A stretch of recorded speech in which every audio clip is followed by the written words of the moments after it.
2021년 새해는 밝았지만 코로나19 바이러스의 감염 확대는 도무지 진정될 기미가 보이지 않습니다. 유럽을 중심으로 세계 각국에서는 또다시 록다운이 실시되고 있고, 이에 따라 수많은 사람들은 집콕 생활을 재개하고 있죠. 코로나19 확산이 시작된 2020년부터 외출을 포기한 수많은 사람들은 인터넷 세상 속에 그들의 자리를 잡아가고 있습니다.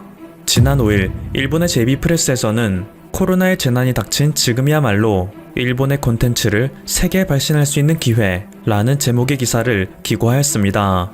사람들이 집콕 생활을 지속하면 지속할수록 시간을 때울 문화 콘텐츠가 필요하기 때문에 이 기회를 절대 놓쳐서는 안 된다는 것인데요. 특히 일본은 이미 전 세계에서 막강한 소프트 파워를 지니고 있기 때문에 다른 국가들보다 훨씬 유리한 위치에 있다 기사에서는 주장합니다. 기사에서는 독일에 거주하는 일본인 나가야마 아스카 씨의 이야기를 예로 듭니다.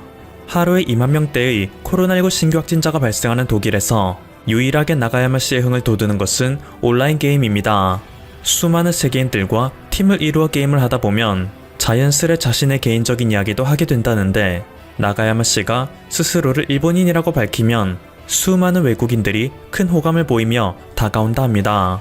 제2차 세계대전 때 독일의 핍박을 받고 있던 유대인에게 일본이 비자를 발급해줬다는 것을 언급하며 나가야마 씨에게 무한한 감사를 표하는 이스라엘 사람도 있는가 하면 포켓몬스터, 이누야샤, 람마 2분의 1 등 일본의 애니메이션 광팬이라며 그와 친해지고 싶어하는 독일 친구와 대화를 나누며 일본인들이 잘 모를 뿐 일본의 세계적인 영향력은 대단하구나 라는 느낌을 새삼 가진다고 합니다. 기사에서는 나가야마 씨의 경우 말고도 일본의 콘텐츠는 훌륭하다, 일본은 쿨하다라며 일본을 호평하는 사람들은 세계에 널렸다 합니다. 사람들에게 꿈과 용기를 주고 행복한 기분을 느끼게 해주는 게 일본의 콘텐츠에 숨겨진 힘이라고 합니다.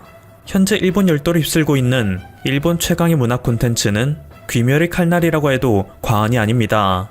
일본 역시 코로나19 신규 확진자가 매일 3,000명 이상씩 쏟아져 나오고 있는 추세인데, 귀멸의 칼날 영화를 보기 위해 영화관에 방문하는 일본인들의 수는 역대 최고치를 경신하고 있기 때문이죠. 2001년 개봉하여 한국에서도 큰 열풍을 가져왔던 지브리 감독의 영화 센과 치히로의 행방불명은 영화관 흥행 수익이 316억 엔을 넘겼습니다. 20년의 세월 동안 그 어떤 영화도 이 기록을 깨지 못했죠.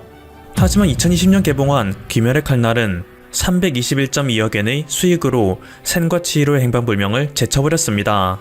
개봉한 지 1년도 안 된 영화가 일본 역대 영화 흥행 수익 1위를 기록해버린 것입니다. 그래서 이 현상에 취해버린 일본에서는 일본 문화의 르네상스가 찾아왔다며 일본의 문화 콘텐츠가 세계를 정복할 수 있을 것이라는 희망찬 기사도 쏟아내고 있는 것으로 보이는데요. 막상 이 기사의 댓글에는 웬일인지 부정적인 입장을 보이는 네티즌들이 많습니다. 이런 거는 굳이 강요하지 않아도 되잖아, 억지로 유행을 만들어가면 재미없어져 라며 그동안 일본이 대단하다는 기사를 작성하면 이에 동조하는 댓글만이 달리던 야후재팬이라고는 상상할 수 없는 분위기인데요. 갈라파고스 국가라 불리며 자신들의 세계에만 갇혀있는 일본인들이 왜 이제 와서 정신 차린 듯한 모습을 보이고 있는지 그 뒷배경을 지금부터 알아보도록 하겠습니다. 어린 시절 부모님이 돌아가시고 일가 친척이라고는 다 늙은 할머니뿐인 중학생이 있습니다. 돌아가신 아버지께서는 유산을 남겨주기는커녕 수억 원대의 빚만 남겨줬을 뿐이었습니다. 그래서 이 소녀는 중학생의 나이 때부터 사채업자들의 행패에 시달려왔고 막노동 현장을 전전하며 돈을 벌었습니다. 간신히 입학했던 고등학교는 학비와 생활비를 감당하지 못해 결국 중퇴하고 말았죠. 그런데 이 소년이 성인이 되고 난 후 선택했던 직업은 다소 특이했습니다. 토끼, 여우 등을 나무로 조각하는 조각사였죠. 가뜩이나 어려운 경제 사정에 조금이라도 돈을 더 벌어도 모자랄 판인데 조각사라는 직업을 택한 것은 어찌 보면 현실 감각이 부족한 것 아닌가? 라는 의문을 들게 만드는 모습인데요. 하지만 그는 이 직업을 선택함으로써 세계에서 가장 많은 돈을 벌 수 있었습니다. 그 세계는 바로 게임 속 세상이었기 때문이죠. 지금 설명해드린 소녀는 한국의 소설가 남희성 작가가 만든 소설 달빛 조각사의 주인공입니다. 이 소설은 가상현실 게임을 소재로 하는 소설인데 한국에서는 2000년대 말 큰 히트를 쳤습니다. 당시 학생들 사이에서는 이 소설을 모르는 사람이 드물 정도였습니다. 그런데 10년이 지난 지금 이 소설은 한국을 넘어 전 세계에서 큰 인기를 누리게 되었습니다. 소설 달빛 조각사에서 주인공이 플레이하는 게임의 이름은 로얄로드인데요. 달빛 조각사의 팬들은 이 로얄로드의 이름으로 웹사이트를 만들었습니다. 이곳에서는 팬들이 자신들만의 2차 창작물을 만들고 외국어 번역본을 만드는 등의 활동을 했죠. 그런데 이 번역본을 보는 외국인들이 하나둘 늘어나더니 단 하나의 소설을 위한 팬사이트라고 보기에는 너무 큰 수준으로 성장해버렸습니다. 그리고 이곳에 모이는 유저들에게 자신의 작품을 소개하고 싶은 3개의 작가들도 모였기에 이 사이트는 결국 영미권 최대 웹소설 사이트로 탈바꿈되었죠. 현재도 수많은 작가들이 수만 편의 소설을 기고하며 제2의 해리포터 반지의 제왕을 꿈꾸는 장소가 되었습니다. 물론 이 사이트의 본질은 한국의 소설 달빛 조각사이기 때문에 이 사이트에 자신의 소설을 게재하는 소설가들은 자신의 작품에 반드시 한국인을 넣는 암묵적인 규칙으로 달빛 조각사에 대한 예우를 표하고 있습니다. 세계에서 가장 유명한 소설가 중 한 명인 프랑스의 베르나르 베르베르는 평소 자신의 작품에 한국인을 자주 등장시킵니다. 작중 묘사나 언급 수준을 볼 때 한국에 대한 그의 관심과 이해도는 상당한 수준으로 보이죠. 실제로 그는 한국은 내 영혼의 고향이다 라는 말을 할 정도로 한국 문화에 대한 사랑을 자주 표현하기로 유명합니다. 이미 오래전부터 한국이 가진 문화 콘텐츠의 잠재력을 파악하고 있었던 것입니다. 얼마 전 미국의 디지털 매체 바이스에서는 한국의 문화가 세계적인 현상이 되고 있다 보도했습니다. 2020년 한 해 전 세계적으로 한국 드라마 인기는 폭풍적으로 증가했다고 하죠. 특히 글로벌 1위 OTT 플랫폼 넷플릭스에서 한국의 콘텐츠는 센세이션을 일으키고 있다 설명합니다. 작년 말 한국의 웹툰을 기반으로 한 드라마 스위트홈은 한국을 포함해 말레이시아, 필리핀, 싱가포르, 대만, 카타르, 태국, 베트남 등 총 8개국에서 넷플릭스 인기 차트 1위에 올랐습니다. 미국 넷플릭스의 드라마 부문에서도 3위에 올랐을 정도로 글로벌 인기를 누리고 있죠. 스위트홈은 웹툰부터 영어와 일본어, 프랑스어, 스페인어, 중국어 등 총 9개 언어로 전 세계 서비스하고 있었기 때문에 이미 흥행을 보장하는 수표와도 같았습니다. 때문에 이를 호시탐탐 노리던 넷플릭스에서 스위트홈의 제작 지원에 전격적으로 나섰고 대박을 터뜨린 것입니다. 한국에서 가장 큰 웹툰 플랫폼인 네이버 웹툰은 이미 글로벌 월간 사용자 수가 2020년 8월 기준으로 6,700만 명을 돌파한 상태입니다. 심지어 한국의 웹툰은 전통적인 만화 강국인 미국과 일본을 넘어 보수의 대명사 유럽에서도 맹위를 떨치고 있습니다. 이제 막 디지털로의 전환을 꾀하고 있는 유럽 시장에서는 최근 OTT 서비스와 웹툰에 대한 세미나가 자주 열리는데 이곳에서 절대 빠지지 않는 재료가 한국의 콘텐츠입니다. 벨기에의 대형 출판사 에디션 DP의 스테판 페란 편집장은 스마트폰에 맞춰 만들어진 형식의 한국 웹툰은 만화 산업에 있어 혁신의 열쇠라는 생각이 든다 라며 이미 10수년 전에 웹툰을 개발한 한국의 창의성에 놀라움을 표했습니다. 유럽에서 최초의 디지털 만화 플랫폼이 된 이스네어의 대표 릭 브루시에 역시 웹툰은 밀레니얼 세대 정서와 문화에 잘 맞는다. 아직 유럽은 디지털화에 뒤처진 상황임에도 불구하고 시장에서 웹툰이 차지하는 비중은 지난해 19%에서 올해 30%로 크게 올랐다 라며 웹툰 시장의 가능성은 무한하다 밝혔습니다. 그런데 이렇게 전 세계가 한국이 우위를 차지하고 있는 웹툰에 큰 관심을 갖자 최근 넷플릭스에서는 이상한 현상이 목격되고 있습니다. 도라에몽, 호빵맨, 배틀로얄 극장판 시리즈 등 과거 일본에서 큰 인기를 끌었던 작품들이 우후죽순 넷플릭스에 공개되고 있는 것인데요. 그동안 일본의 만화는 세계 최고라고 자부했던 이들이 한국의 비약적인 성장에 위기감을 느끼고 있습니다. 하지만 이들이 내놓고 있는 콘텐츠는 최소 수십 년 전 인기를 끌었던 한물간 콘텐츠에 불과합니다. 유행에 민감한 글로벌 시청자들이 이를 봐줄 리가 만무하죠. 일본은 이미 만화 시장부터 한국에게 집어삼켜진 지 오래입니다. 카카오의 빅코마, 네이버의 라인 망가는 나란히 일본 웹툰 플랫폼 1, 2위를 차지하고 있습니다. 네이버의 웹툰은 미국에서도 플랫폼 1위에 올랐습니다. 그동안 우리의 만화는 최고라고 생각했던 일본의 입장에서는 자존심이 상할 수밖에 없는데요. 세계인들이 일본의 만화를 보지 않는 이유는 단순합니다. 재미도 창의성도 없고 오직 일본인들만이 공감하며 즐길 수 있는 이상한 작품들만 내고 있기 때문입니다. 일본의 자위대는 세계 랭킹 8위의 군사력이다. 그것은 자위대원 개인의 전투 능력이 높기 때문이다. 현재까지도 한국은 세계에서 대처를 가장 잘하고 있는 나라 중 하나입니다. 요즘 뉴질랜드가 코로나 속 천국이라는 기사를 종종 보게 됩니다. 한국과 확진 환자의 수를 비교하는 건데요. 인구 밀도가 엄청나게 낮고 사실상 자연에 가까운 뉴질랜드를 대도시가 즐비한 한국과 비교하는 게 이치에 맞는 것일까요? 현재 한국에서 가장 중요한 현안은 백신 계약 문제일 겁니다. 국회에서 이와 관련해 8일 긴급 현안 질의를 열었습니다. 참석자는 정세균 국무총리와 권덕철 보건복지부 장관, 정은경 질병관리청장입니다. 굳이 정은경 청장을 포함시킨 이유는 백신에 대한 국민적인 불안이 높아진 상태라고 판단했기 때문입니다. 원래 정 청장은 출석 대상이 아니었습니다. 하지만 야당 측에서 강력하게 의견을 내 참석하게 된 것입니다. 야당 측은 다른 선진국에 비해 우리나라의 백신 수급이 늦어진 점을 들어 정부가 백신 확보 노력에 소홀했다는 점을 꾸준히 지적해왔습니다. 제1야당의 비상대책위원회에서도 이런 발언이 나왔죠. 지난 가을부터 코로나19 사태가 보다 심각해질 것이라는 것을 전문기관들이 많이 경고했다. 그럼에도 불구하고 정부는 안일한 태도를 취하다가 나중에 다른 나라에서 백신 접종이 시작된다는 얘기를 듣고서야 백신 문제를 거론하는 모습을 보였다. 정부의 늦은 대처를 비판한 것입니다. 예상대로 야당은 백신 늑장 구매의 이유가 무엇인지 캐물었습니다.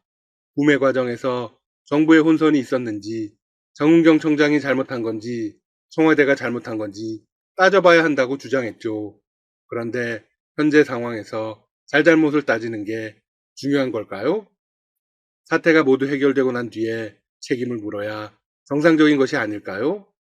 야당 측은 정부를 상대로 백신 계약 과정을 투명하게 공개할 것을 압박하겠다며 5천만 국민이 뒤에 있는데 국가가 제약회사와 계약하면서 비밀 협약 조항을 둔다는 게 맞는 것인지 모르겠다고도 날을 세웠습니다. 전 세계의 모든 국가들이 백신 확보를 위해서 다양한 계약 방식을 선택하고 있습니다. 확보를 제대로 하는 게 중요한 일이고 국가 차원의 계약 내용을 일일이 국민들이 알아야 할 이유는 없습니다. 국가 사업에는 기밀이 존재하고 보안이 필요한 부분도 무척 많습니다. 그래야 국가라는 시스템이 안정적으로 운영됩니다. 따라서 야당의 주장은 시기적으로도 내용적으로도 맞지 않는 부분이 많습니다. 지금은 정부를 적극 지지해야 합니다. 그래야 코로나19 상황을 하루빨리 종식시킬 수 있으니까요. 더 중요한 문제는 야당이 정부의 코로나19 대응을 비판할 자격이 있을까요? 지금까지 무엇 했는지 묻고 싶습니다.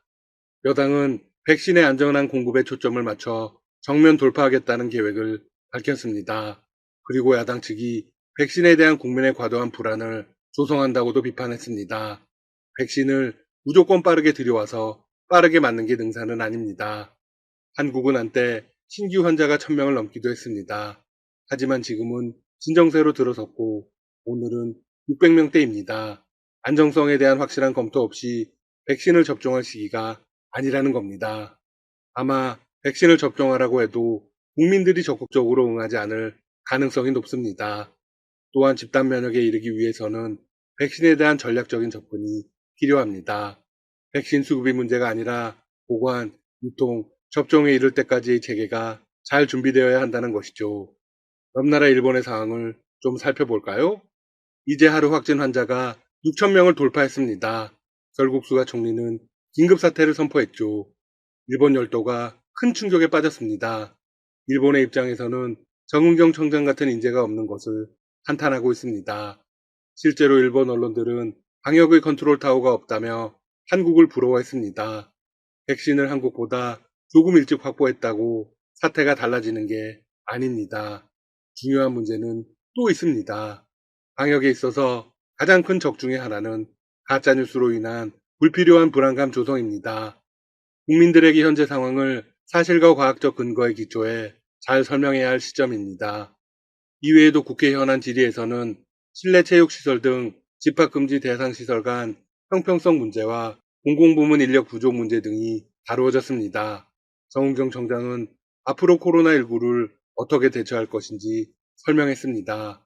우선 예방접종의 경우 금년 1분기 6월부터 우선접종 권장 대상자를 시작으로 순차적으로 접종을 진행합니다. 우선접종 대상자는 최근 집단 감염에 잇따르고 있는 요양시설의 고령층 입소자와 의료진 등입니다. 이런 속도면 다른 선진국보다 전혀 뒤처지지 않습니다. 미국도 현재 의료 종사자 및 관련자 위주로 접종을 하고 있습니다. 일반인들까지 맞으려면 여름은 되어야 합니다. 옆나라 일본의 사정도 마찬가지죠. 정부는 아스트라제네카 백신 심사에도 착수해 40일 안에 품목 허가를 승인할 방침입니다. 아스트라제네카가 영국과 브라질에서 수행한 임상 1상에서 3상 자료를 심사한 뒤 본사 제품과 국내 기업이 위탁 생산한 백신의 품질까지 비교할 계획입니다. 영국에서는 첫 접종이 시작됐는데 국내 승인에 앞서 한 달 이상 효과와 부작용 발생 상황을 지켜볼 수 있게 되었습니다. 이는 굉장히 현명한 판단입니다. 영국이 아스트라제네카 백신 접종을 이미 시작한 이유는 그만큼 상황이 심각하기 때문입니다. 영국은 지난 7일 1일 신규 사망자가 1162명으로 죽게 되며 사태 발생 후 최고치를 기록했습니다. 사회적 거리두기 역시 4단계나 5단계로 격상하려는 움직임을 보이고 있죠.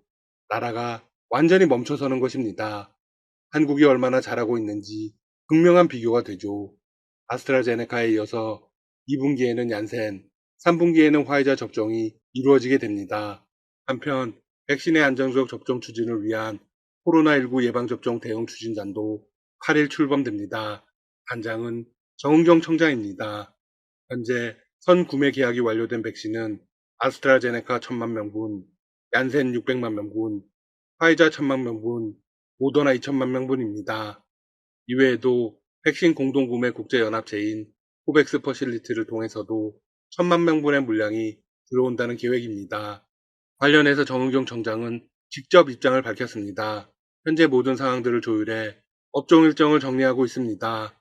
백신 저온 유통 준비 등을 포함해 최대한 접종에 차질이 없게끔 준비하도록 하겠습니다. 접종 신뢰도에 대해서는 범부처 그리고 지자체를 포함한 예방접종 추진단을 통해서 확고히 하겠습니다. 추진단에서 국민들께 설명드리고 소통하겠습니다. 정은경 청장은 만반의 준비를 통해서 빈틈없이 준비하겠다고 밝혔습니다. 야당에서는 소통이 부족했다는 이야기를 하는데요. 전 세계에서 한국보다 더 투명하게 대처한 나라는 없습니다. 한국 정부는 코로나19 상황 발생 초기부터 가장 투명하게 사태를 처리했습니다. 그래서 오히려 인권 침해 논란까지 일었습니다. 지금은 모두가 힘을 모아야 할 때입니다. 현 시점에서 누군가의 잘잘못을 따지고 안일하게 비판만 하는 건 아무런 도움이 되지 않습니다. 정은경 청장을 늘 응원합니다. 지금까지 닥터시사TV였습니다. 여러분 시청해주셔서 감사합니다. 구독과 좋아요 부탁드립니다.